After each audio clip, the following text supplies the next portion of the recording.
Hi guys, welcome back to yet another video by 800 club.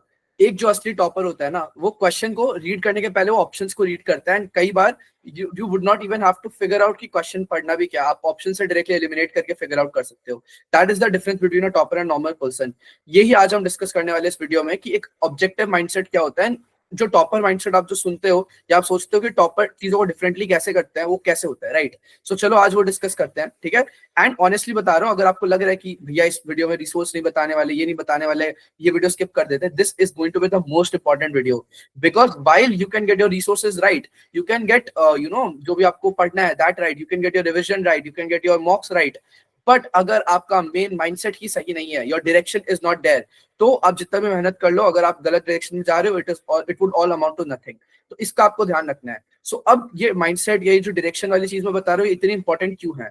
Because guys, सही बता रहा हूँ, अगर आप ये माइंडसेट नहीं लाते हो ना, तो आपको लगता है कि यार ठीक है, क्या ही विशेष करना है मेरे को, या आप वो सेम नॉर्मल एफर्ट्स लगाते रहोगे trying to expect something extraordinary. आप सेम चीज करते रहोगे तो कुछ अलग नहीं होगा ना, आपको चीजों को डिफरेंटली करना होगा। तो वही है, आप ये नॉर्मल से एक तो जानते होगे कि जो टॉपर्स या विनर्स होते हैं, they don't do different things, they do things differently, है ना। तो कैसे चीजों को डिफरेंटली करना है वो अभी डिस्कस करेंगे। सबसे पहले टू स्टार्ट ऑफ, या सबसे इंपॉर्टेंट चीज है, अगर आपको लग रहा है कि जैसे आप बोर्ड एग्जाम्स के लिए पढ़ते थे कि चलो मैं शुरू करता हूँ, मैं पूरा का पूरा सिलेबस पढ़ूंगा, एक एक वर्ड को याद करूंगा, बड़े बड़े पॉइंटर्स को याद करूंगा, उसके अंदर के कीवर्ड्स लिखूंगा, अच्छे कीवर्ड्स लिखूंगा, अच्छे हैंडराइटिंग में लिखूंगा, मार्जिन तान दूंगा, अलग अलग पेन से सुंदर लिखूंगा, एंड मुझे मार्क्स दे देंगे टीचर, एंड इससे मेरे बोर्ड्स में अच्छे आ जाएंगे। That does not work here in CUET. CUET is 100% objective, ठीक है। तो यहाँ पे आप कुछ भी कीवर्ड्स रट लो, कितना कितना कुछ रट लो, ठीक है। दिस इज वन एग्जाम जो कि आपको जेन्युइनली टेस्ट करने वाला आपका स्मार्टनेस। अगर आप स्मार्ट तरीके से पेपर दे सकते हो तो आपको पूरा सॉर्ट हो जाएगा।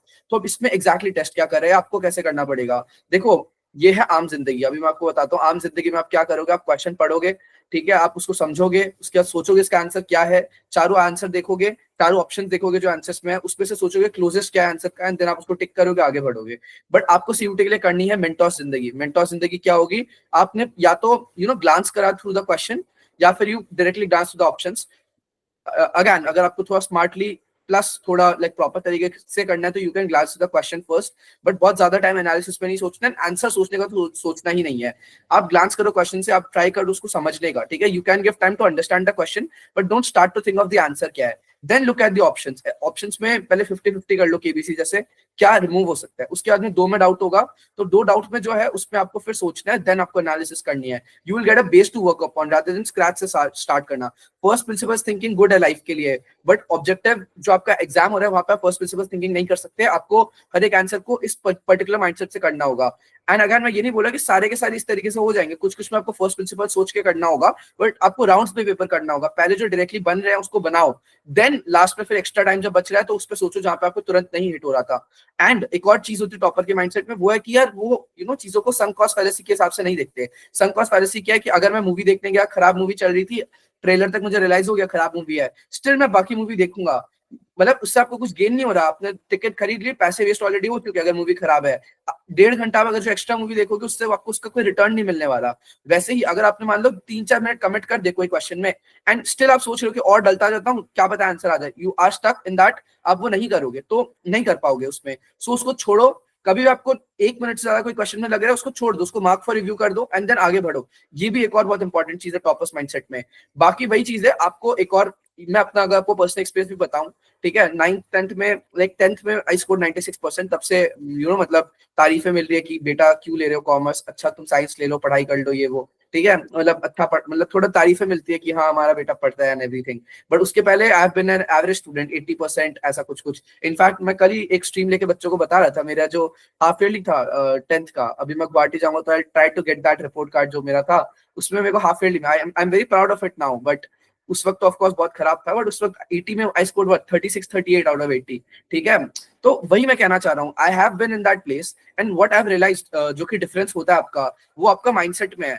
हमारे इंडियन जो सोसाइटी है ना, उसमें हमारे पेरेंट्स हो गए, सोसाइटी हो गए, वो लोग हमेशा आपको डाउन करेंगे। इन जनरल बता रहा हूँ, I am actually blessed with good parents, but मैं आपको इन जनरल बता रहा हूँ what I have seen with people, है ना। एंड कुछ पार्ट तक मैंने भी देखा है, what I have seen is कि मतलब आपको ना पेरेंट्स सोचते हैं कि ये तो हमारा बच्चा है, इसे क्या आता है, इसे हमें बताना पड़ेगा। सो आपको हमेशा पता चलेगा तुम कैसे कर सकते हो, ये नहीं हो पाएगा तुमसे। So you always get that negative mindset कि तुमसे नहीं हो पाएगा, and that gets embedded in your brain. This is very negative in our Indian society कि आपके ब्रेन में हमेशा एम्बेड ये हुआ है कि मुझसे नहीं हो पाएगा, आपको फोबिया है, आप खुद को ही अंडर एस्टिमेट करते हो। तो ये चीज भी आपको खुद से हटानी पड़ेगी, ठीक है। टॉपर्स माइंडसेट का ये भी एक बहुत इंपॉर्टेंट पार्ट है। लास्टली एक और इंपॉर्टेंट पार्ट है अनलर्न करना। आपने आज तक बहुत गलत चीजें सीखी है, गलत प्रैक्टिसेस सीखे हैं, हार्डवर्क रट्टा मारने को आपने पढ़ाई मान रखा है, हार्डवर्क को इक्वेट कर लिया सक्सेस से। ये सारे जो प्रिंसिपल्स आपने गलत बनाए हैं लाइफ में, आपको उसको अनलर्न करना पड़ेगा, राइट चीज लर्न करनी पड़ेगी, which is strategy plus execution. Execution important है, बट जितने जल्दी करो उतना बेटर है। And failing is not a problem. अगर आप कोई चीज कम मार्क्स आ रहे हैं मॉक में, आपको स्ट्रेस होने की जगह सोचना चाहिए कि अच्छी बात है एंड इससे मैं सीखूंगा। मैं तो आपको जनरली बता, बाकी दोस्त कभी मॉक्स में खराब आते हैं, इवन मेरे mentees they get very panic कि भैया मेरे 200 में इतने आए, 250 में इतने आए, बहुत दिक्कत हो रही है। मैं तो जब भी ऑनेस्टली बताऊं मॉक्स देता है, I used to be super super happy. मैं सेलिब्रेट करता था जब मेरे स्कोर कम आता था, because every mistake I am making now is a mistake that I am going to avoid in the future. वो मैं मेक श्योर करता था, वही मेरी ड्यूटी है। तो इसलिए मैं खुश होता था कि ये गलती अगर मैंने आज आइडेंटिफाई कर लिया, मैं मेन एग्जाम में नहीं करने वाला। So you also have to celebrate your failures and you have to execute fast. जितना जरा फेल करोगे कोई दिक्कत नहीं है, but have to fail fast ताकि उनको लर्न करके मेन एग्जाम में रिपीट ना करो। समझ रहे हो? एंड अनलर्न तो करना ही है, ये तो मैंने आपको बता ही दिया। जो भी आपने आज तक गलत सीखा है उसको भूलने का ट्राई करो, then start learning new things. And वही है, स्मार्ट वर्क आपको करना पड़ेगा। स्मार्ट वर्क का मतलब ये नहीं है कि 1 घंटे ही पढ़ रहे हो, you need to put in the hours, but you need to put in the hours strategically. तो और ऐसे स्ट्रेटेजीज चाहिए वो तो मैं आपको गाइड करते ही रहूंगा। You can let us know what you want, but I hope ये वीडियो आपको वो एक इंस्टेंट मोटिवेशन दे कि यार कोई बात नहीं, अभी तक अगर मैं एवरेज रहा हूँ इंडियन सोसाइटी के कारण थोड़ा रहा है। अगेन किसी को ब्लेम मत करो, ब्लेम वाला माइंडसेट भी बहुत खराब होता है। जब आप कुछ सक्सेस हो, यू नीड टू अंडरस्टैंड कि बहुत सारे फैक्टर्स के कारण आप सक्सीड हुए हो। एंड जब आप कोई तरीके से फेल हो रहे हो, यू नीड टू अंडरस्टैंड कि आपका उसमें रहा है कुछ ना कुछ। सो आप सिर्फ सोसाइटी को ब्लेम नहीं कर सकते, बट यस आई अग्री, कुछ हद तक आप अगर अपने आप को अंडर एस्टिमेट करते हो, it is because of that. So आपको अपने आप को अंडर एस्टिमेट करना बंद करना होगा। That is very important. And once you get into that zone, आप चीजें अपने आप होने लगी। बस स्टार्ट करो एंड अपना ये माइंडसेट चेंज करो, and then you will see results. ठीक है, नाउ दैट अब सीयूटी आने वाला है, बोर्ड बच्चों के बोर्ड एग्जाम्स खत्म हो रहे होंगे, you have a fresh start. So अब इस फ्रेश स्टार्ट में नया माइंडसेट के साथ स्टार्ट करो and you will C magic. ठीक है, लेट मी नो कैसा लगता है। सो ये वीडियो आई होप आप लोग को वैल्यू ऐड करे। कुछ भी और आपको जानना है कमेंट्स में बता देना, happy to help. All the best.